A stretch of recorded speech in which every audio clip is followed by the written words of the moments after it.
આશ્રમની અમારી ટીચર જોવામાં ખૂબ જ સુંદર હતી. તેઓ હંમેશા મારી સાથે ખૂબ જ પ્રેમથી વર્તતા હતા. તેમનું આ રીતે પ્રેમથી વર્તવું મને ત્યારે સમજાયું જ્યારે એક સાંજે તેમણે મને પોતાના ઘરે બોલાવ્યો. તે દિવસે તેઓ શાળામાં આવ્યા ન હતા, જેથી હું પણ ચિંતિત હતો. સાંજે તેમના ઘરે પહોંચતા જ તેમણે મને સીધા પોતાના ખંડમાં બોલાવ્યો. મને પાસે બોલાવીને ટીચરે કહ્યું કે હવે મારા દૂર કરી શકે છે.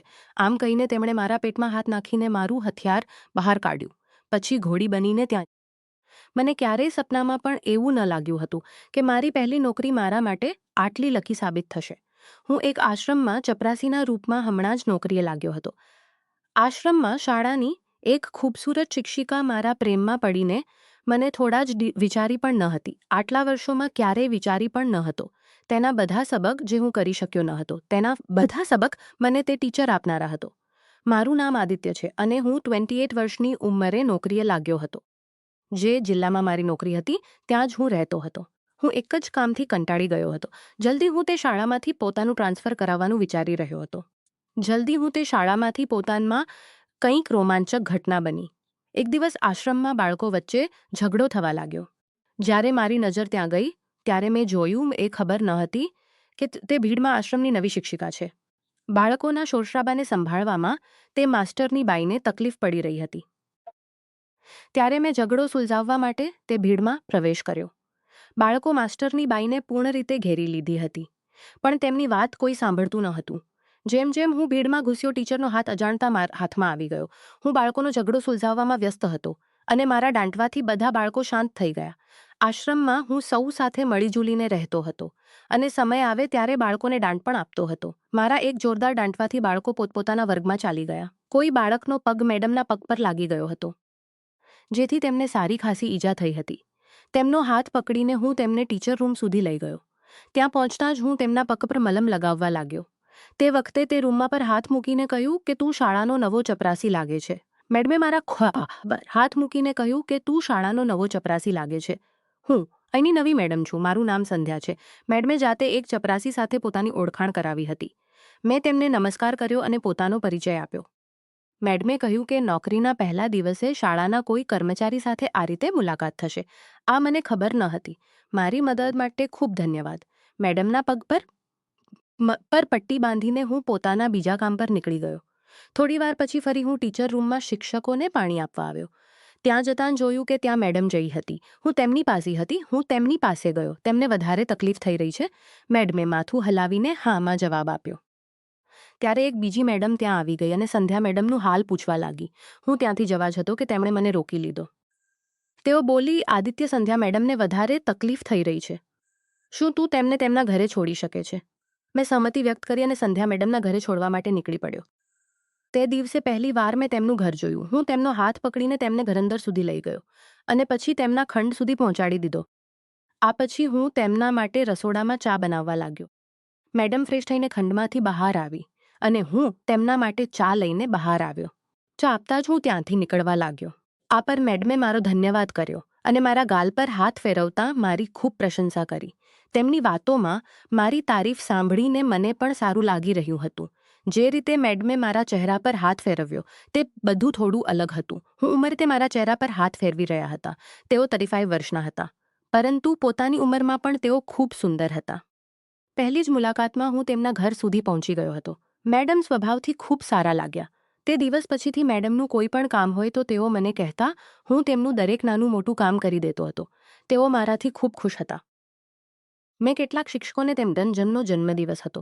મેં કેટલી દિવસ મેડમ બસની શુભેચ્છાઓ આપતા જોયા અને તે સમયે અમારી નજરો મળી. મને મેડમને ખાલી હાથે શુભેચ્છા સારું ન લાગતું હતું, પણ નજરો મળ્યા પછી પણ તેમને શુભેચ્છા ન આપવી પણ સાચું ન લાગ્યું. ત્યારે તેઓ મારી તરફ આવવા લાગ્યા. ત્યારે પ્રધાનાચાર્ય મને આવાજ દીધો અને હું તેમના કામ માટે ત્યાંથી નીકળી ગયો. તે દિવસે જ્યારે પણ સંધ્યા મેડમ તો હું તેમનાથી દૂર થઈ જતો, કારણ કે મને તેમને ખાલી હાથે શુભેચ્છા ના આપવી હતી. સાંજે મેડમજીએ મને તેમના ઘરમાં જન્મદિવસના મોકે આમંત્રિત કર્યો. રાત્રે પોતાના ખંડમાં જઈને હું સારી રીતે તૈયાર થયો. પછી તેમના માટે એક સારોસા ગિફ્ટ ખરીદ્યો અને તેમના ઘરે પહોંચ્યો. જેમ જેમ હું તે અવાજ સાંભળીને તેઓ મને પોતાના ઘરના ગેટ પર લેવા આવ્યા. તેમણે પોતાના ઘરને ખૂબ જ સાફ સુથરું રાખ્યું હતું. તે દિવસે એક સુંદર મહિલાને મારી આંખો સમેટવાનો પ્રયાસ કરી રહી હતી. મારા ભાડાના નાના ખંડમાં જે સુંદરતા ન હતી તે સુંદરતા તેમના ઘરમાં હતી. તેમના ઘરમાં પહોંચીને મેં જોયું કે અમારા સિવાય ઘરમાં અને કોઈ ન હતું. તેમના જન્મદિવસનો કેક મને ટેબલ પર દેખાઈ રહ્યો હતો. મતલબ જરૂર કોઈ મહેમાન કેક લઈને આવ્યો હશે. મેં માસ્ટરનીજીને પૂછ્યું કે શું ઘરમાં અને કોઈ મહેમાન છે તો તેમને પણ બહાર બોલાવો.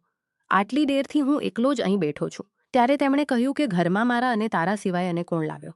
આમ પૂછતાં જ તેઓ બોલી કે આ કેક હું જાતે જ લઈને કોઈ ન છું. મેડમજીએ પોતાના જન્મદિવસનો કેક જાતે જ લઈને લાવ્યો. આ સાંભળીને મને ખૂબ ખરાબ લાગ્યું. કેક લાવવાનો વિચાર મને શા માટે ન આવ્યો? હું પોતાના મનમાં જ બડબડાટ કરવા લાગ્યો. મેં મેડમજીને કહ્યું કે મેડમ સાચું માફ કરજો. મને પણ મારી પાસે બેસી ગયા અને બોલી કે પણ હું તારાથી નારાજ છું. તે શાળામાં મને જન્મદિવસની શુભકામનાઓ શા માટે ન આપી? આમ કહીને તેઓ મોઢું ફેરવીને બેસી ગયા. મારાથી મોઢું ફેરવીને બેસી ગયા ત્યારે તેમની સામે તેમનો ગિફ્ટ આપ્યો અને જન્મદિવસની શુભકામનાઓ આપી. મેં કહ્યું બાઈ મને આ રીતે ખાલી હાથે તમને શુભકામનાઓ ન આપવી હતી.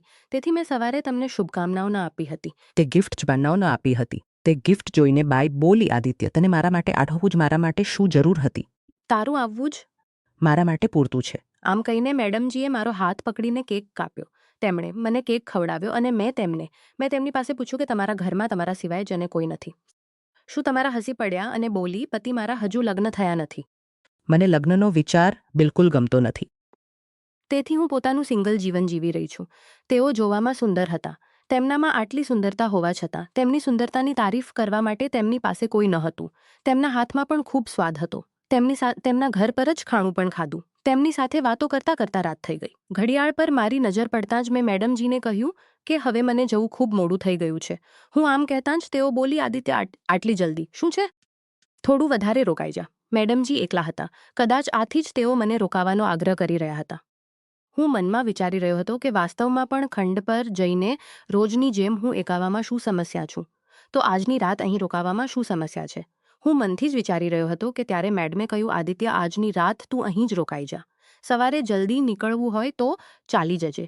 હા ના કરતા મેં તેમના અહીં રોકાના ખંડમાં ચાલી ગયા અને અંદરથી મને આવાજ દીધો. હું અંદર ગયો અને તરત જ પોતાની આંખો બંધ કરી લીધી. હું અંદર ગયો. મેડમ, સોરી, મને માફ કરો. મને લાગ્યું તમે મને આવાજ દીધો તેથી હું અહીં આવી ગયો. મારા આમ કહેવા પર તેમણે કહ્યું, આદિત્ય, સાચું જ હું તને આવાજ દીધો હતો. કપડાં બદલતી વખતે તેમણે મને શા માટે બોલાવ્યો હશે? તેઓ મારી તરફ પીઠ કરીને ઊભા હતા. તેમણે કહ્યું, પાછળ મારી પીઠ સુધી મારો હાથ ન પહોંચી શકતો. મારા કપડાને હાથ લગાડવાની મારી હિંમત ન થઈ રહી હતી, પણ તેમને મદદની જરૂર હતી, જે મારા માટે મહત્વનું હતું. મેં શરતાં તેમની મદદ કરી. મારું કામ પૂરું થતાં જ હું તેમના ખંડમાંથી બહાર આવી ગયો.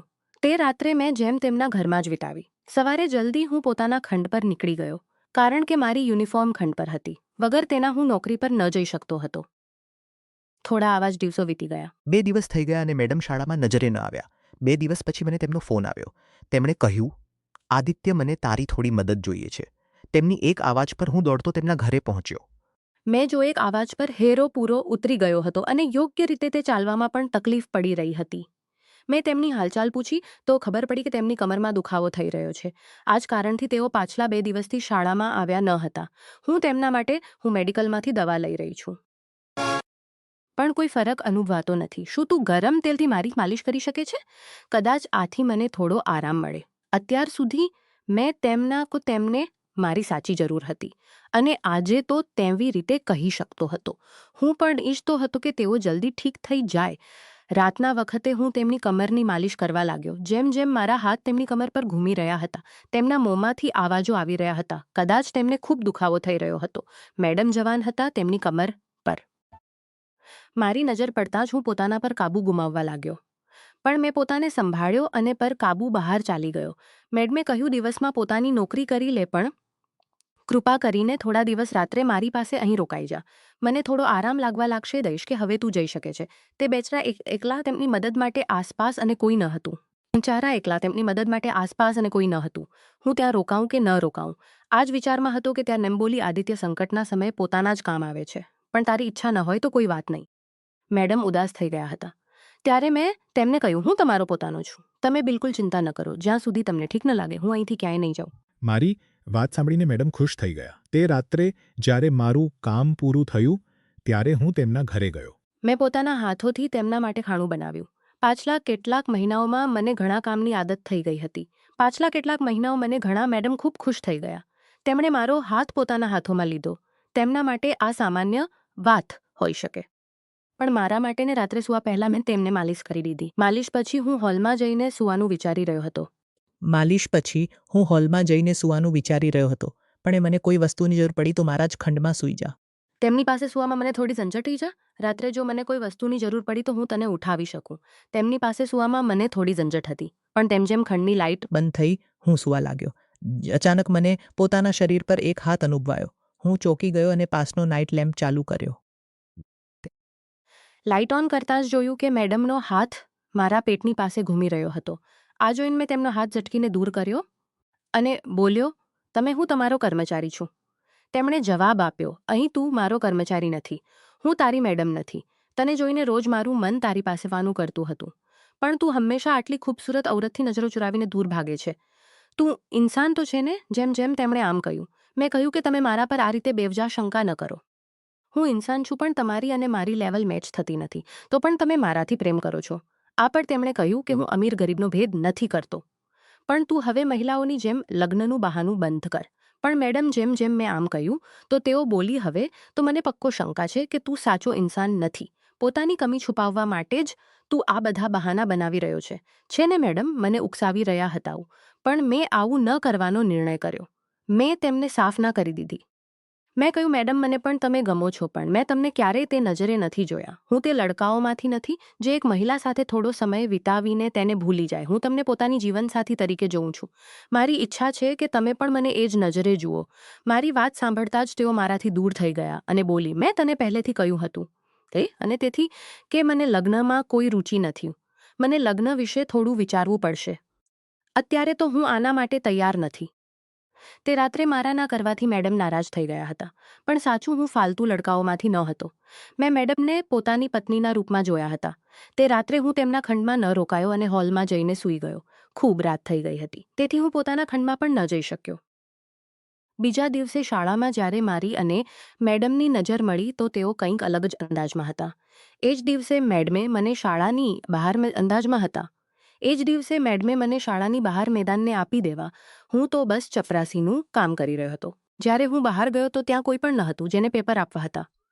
આ પૂછવા માટે કે પેપર કોને આપવા છે, હું ફરીથી ટીચર રૂમમાં ગયો. પણ ત્યારે ત્યાં મેડમ ન હતા. મને તેઓ મુખ્ય અધ્યાપકના કેબિનમાં જતા દેખાયા. તેમની સાથે વાત કરવા માટે હું કેબિનની પાસે ગયો.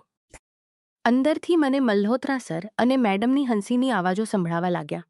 મેડમ મલ્હોત્રા સરની સામે મારી કેટલાક વધારે જ તારીફ કરી રહ્યા હતા. મારા પ્રત્યે તેમના મનમાં જે પ્રેમ હતો તે સાંભળીને હું કંઈક વધારે જ ભાવુક થઈ ગયો હતો. તે રાત્રે મારાથી રહેવાય નહીં અને તેથી મેં મેડમને વગર જણાવે તેમના ઘરે જવાનો નિર્ણય કર્યો. ફૂલો ગુલદસ્તો હાથમાં લઈને હું તેમના ઘરમાં દાખલ થયો. તેમના ઘરનો દરવાજો ખુલ્લો હતો. જ્યારે મેં તેમને કિચનમાં જોયા તો તેમને કંધા પર ઊંચકી તેમના ખંડમાં લઈ ગયો. ખંડમાં જઈને મેં તેમને બેડ પર લીટાડ્યા અને હું પણ તેમની પાસે બેસી ગયો. પણ ત્યારે મેડમના ચહેરા પર મેં ગભરાહટ જોઈ. તેઓ ડરી ગયા હતા. હું તેમની પાસે ગયો અને કહ્યું, તમે મારાથી એ જ બધું ઉમ્મીદ કર્યું હતું. મેં તેમના માથાનો પરસેવો પૂછ્યો, તો આજે તમે આટલા ગભરાયેલા શા માટે છો? ત્યારે તેમના ખંડના વોશરૂમમાંથી એક આદમી બહાર નીકળ્યો. તે આદમીને જોઈને મેડમ પોતાની જગ્યા થઈને બેસી ગયા અને આશ્ચર્યચકિત થઈને મારી તરફ જોવા લાગ્યા. તે આદમી અને કોઈ નહોતા પણ અમારા શાળાના મુખ્ય અધ્યાપક હતા. તે સમયે મુખ્ય અધ્યાપકની હાલત એવી હતી જેમાંથી સાફ લાગતું હતું. મેં કહ્યું, મેડમ, મને તમારો આજ સાચો જોવો હતો. સારું થયું કે સવારે મને પ્રેમ સમજીને હું તમારો ગુલામ મળ્યો. નહીં તો તમારા ખોટા નાટકને પ્રેમ સમજીને હું તમારો ગુલામ બની રહેતો. સવારે મલ્હોત્રા સરના કેબિનમાં તમે મારી તારીફોના જે પુલ બાંધી રહેતા તે બધું મેં સાંભળ્યું છે. તમે મને પોતાના બધા અવૈધ કામ કરાવવાનું વિચાર્યું હતું. આજ સુધી મેં પોતાના ભલાપણ અને તમારા પ્રત્યે પ્રેમના ચાલતે તમારા બધા કામ કર્યા. તમે મારાથી જે પણ કામ કરાવ્યા મેં તેની સત્યતાને એક વાર પણ નહીં પણ મારાથી ખોટું બોલીને તમે ખૂબ મોટી ભૂલ કરી દીધી. તમે એક ઢોંગી શિક્ષક છો. તમારું સારું સાચું હવે મારી સામે છે. પાછલા કેટલાક મહિનાઓથી તમે મારી આસપાસ ઘૂમી રહ્યા હતા. તમને શું લાગ્યું મને તમારાથી પ્રેમ નહીં થાય? મેં તમારા સાથે તમારા જન્મદિવસનો કેક કાપ્યો. તે દિવસે તમે મારો હાથ થામ્યો હતો. ત્યારે તમારા પ્રત્યે મારા દિલમાં વધારે જ જગ્યા બની ગઈ. મને તમારાથી સાચો પ્રેમ થઈ ગયો હતો. જો એક દિવસ પણ તમે શાળામાં દેખાતા ન હોત તો મને તમારી ચિંતા થતી હતી. હું તો તમારા પ્રેમમાં પાગલ થઈ ગયો હતો. પણ કદાચ કિસ્મતને કંઈક અને જ મંજૂર હતું અને તેણે મારી સામે અજાણતા જ તમારું સાચું લાવી દીધું. તમે પોતાની અદાઓથી મુખ્ય અધ્યાપકને પણ પાગલ કરી દીધો હશે. આ મુખ્ય અધ્યાપકે તમને એક અપંગ વ્યક્તિની જગ્યા નોકરી પર રાખી છે. આ પણ મને સમજાઈ ગયું. તમારો તો ડીએ તકનો પણ શિક્ષણ ન થયું. સવારે તમારી અને મુખ્ય અધ્યાપકની વાતચીત સાંભળીને મેં એક અધ્યાપક તમારા પ્રેમમાં પાગલ થઈને એક અપંગ વ્યક્તિની નોકરી ખાઈ લીધી અને તમારી જેવી ને તે નોકરી આપી દીધી. પાછલા કેટલાક દિવસોથી જે અનાજની બોરીઓ તમે લોકો શાળાના ગોદામમાંથી મારી ગાડીમાં નાખી રહ્યા હતા તે અનાજ તમે બંને બહાર બ્લેકમાં વેચી રહ્યા છો. આ પણ મને ખબર પડી ગઈ છે. આશ્રમના ગરીબ બાળકોનું ખાણું બંનેને શરમ ન આવી કે કમીના કારણે બાળકો રોજ ભૂખ્યા રહે છે. તેમની જ બદદુઆથી આજે તમારી સત્યતા સામે આવી છે. આ સમજી લો. મારી વાત સાંભળીને તું 2 કૌડીનો સિપાઈ અમારી સામે તો બકબક કરી રહ્યો છે, પણ બહાર તારી વાત કોણ સાંભળશે? હું હવે પોતાના મોંથી કબૂલ કરું છું કે હા, આ મહિલાને મેં એક અપંગ વ્યક્તિની નોકરી ખાઈને ફરજી રીતે નોકરી પર લગાડી છે. આટલું જ નહીં, આશ્રમનું અનાજ પણ હું બહાર બ્લેકમાં વેચું છું. તો પણ તને કોઈ ફાયદો નહીં થાય. તું અમારું કંઈ બગાડી શકતો નથી. પ્રધાનાચાર્ય અને મેડમ મારા પર હસવા લાગ્યા. બંને જ મારા પર હુમલો કરવા માટે મારી તરફ વધ્યા. ત્યારે હું જોરથી હસવા લાગ્યો. મેં કહ્યું, તમને શું લાગ્યું કે માત્ર તમે બંને જ ચાલાક હોઈ શકો? એક નજર આ ખંડની બારી પર પણ નાખો. ખંડની બારીની બહાર એક કેમેરા ચાલુ હતો. આશ્રમના એક માસ્ટર ત્યાં ખંડમાં પૂરા સમયથી વિડીયો રેકોર્ડિંગ કરી રહ્યા હતા. ત્યાં મેં શાળાના બધા શિક્ષકોને પણ બોલાવી રાખ્યા હતા. આટલું જ નહીં, આશ્રમના ટ્રસ્ટી પણ તે સમયે ત્યાં હાજર હતા. તેમણે તરત જ મલ્હોત્રા સર અને તે મહિલાને નોકરીમાંથી બરખાસ્ત કરી દીધા અને બંનેને પોલીસના હવાલે કરી દીધા. અમારી પાસે તે બંનેનો કબૂલનામોવાળો વિડીયો પણ હતો, જેને સબૂત તરીકે બધા શિક્ષકો સાથે મેં પોલીસમાં જમા કરાવ્યો. એક સાધારણ ચપરાસીનું આ મોટું કામ જોઈને આશ્રમના બધા શિક્ષકો અને ટ્રસ્ટીએ મારી ખૂબ પ્રશંસા કરી. આટલું જ નહીં, મને ચપરાસીથી પદોન્નતિ આપીને સિનિયર ક્લાસની પોસ્ટ પણ આપી દીધી. ક્યાંય ને ક્યાંય મારી ઈમાનદારીએ મને આ સ્થાને પહોંચાડ્યો. તે ટીચર જેમને મને એક સાધારણ નહોતા પણ તેમનાથી પણ વધારે હતા. સાથીઓ, કોઈનો હક છીનવીને ઇન્સાન વધારે ચપરાસી સમજી શકતો નથી. ભલે તે 1 રૂપિયો હોય કે નોકરી, જ્યારે તમે તેને ધોખાથી હાસિલ કરો છો તો એક દિવસ તે વ્યાજ સમેત પાછું વસૂલાય છે. તેથી જે પણ ઈમાનદારીથી હાસિલ કરી શકો તે જ હાસિલ કરો અને જે તમારી પાસે છે તેમાં સંતોષ રહો. મહેનતની રોટલીમાં કોઈનો ડર નથી હોતો. તે હંમેશા સુખ અને સંતોષ જ આપે છે. આ ઘટનાએ મને એક મહત્વનો સબક શીખવ્યો અને સત્યના માર્ગે ચાલવાથી જ અસલી સંતોષ અને સફળતા મળે છે. કોઈનો હક છીનવીને મેળવેલી વસ્તુઓ લાંબા સમય સુધી ટકતી નથી.